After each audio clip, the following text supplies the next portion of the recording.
All right, hello everyone, and welcome to Kareem's Chemistry Corner. Again, I hope everyone's doing well. Today we're going to talk about how to determine oxidation states of particular elements inside their respective compounds.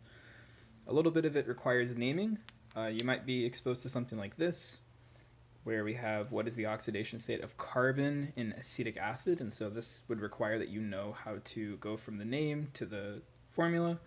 And then we also have just polyatomic ions like dichromate and permanganate, for an example here. So these are the three problems we're going to do. I recommend you do them first on your own and then see how I work them out, and then check back to see that you did them correctly. So let's get started with what is the oxidation state of chromium in dichromate. That's the ion.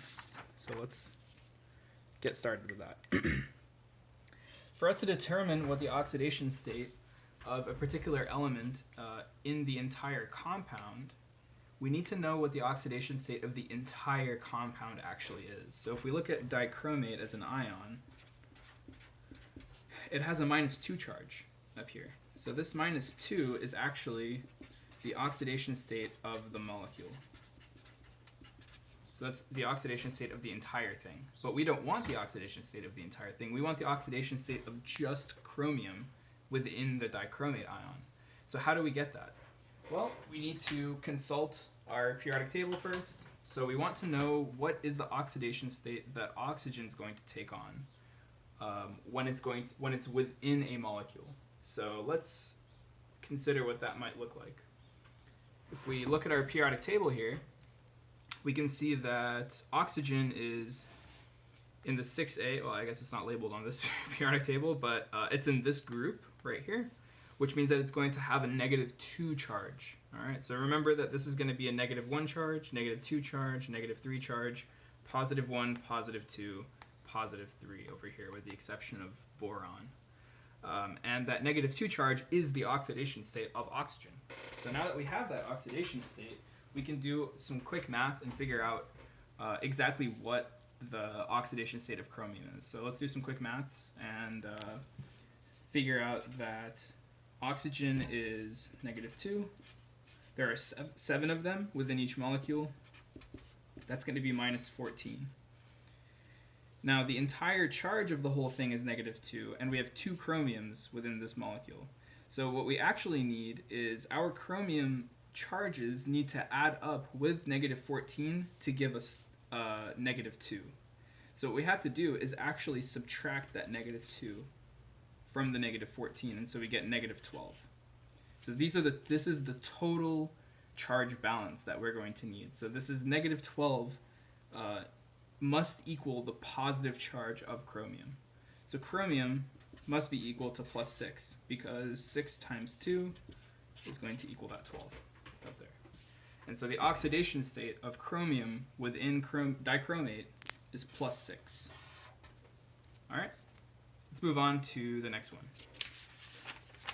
The oxidation state of carbon within acetic acid. So this one's a little bit more tricky because you have to actually know what acetic acid looks like. What you have to know what the formula is for acetic acid. So to know that, we recall our memorized polyatomic ions, and that is acetate, C2H3O2-.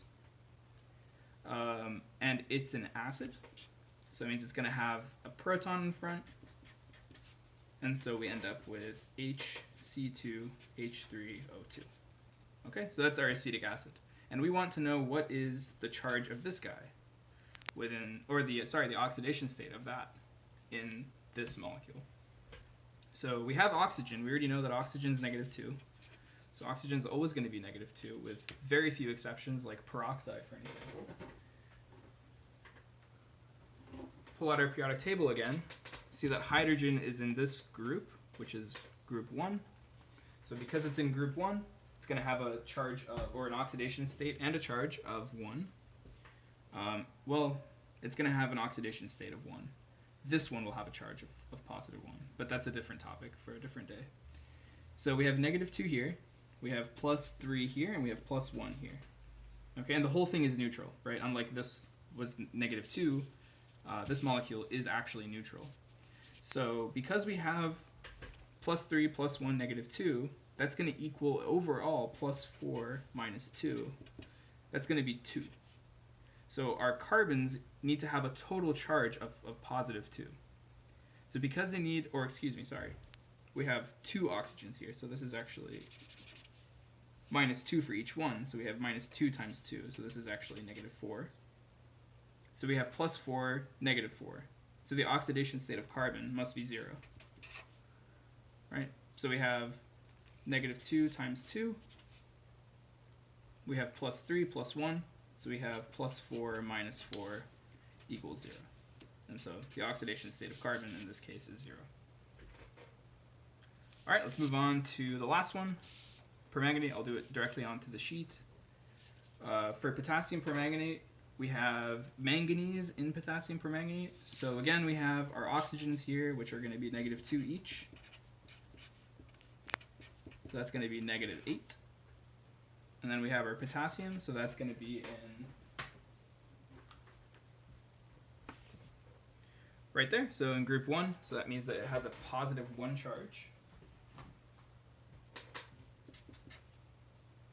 And so because we have positive 1 and we have negative 8, that's going to be positive 7. So negative 8 plus 1 equals negative 7. So we need the manganese to have a positive 7 charge so that it can make the entire molecule neutral, because this whole thing is neutral.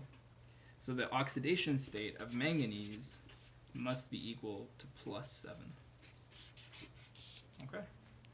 And so that's how you determine the oxidation state of elements within a molecule.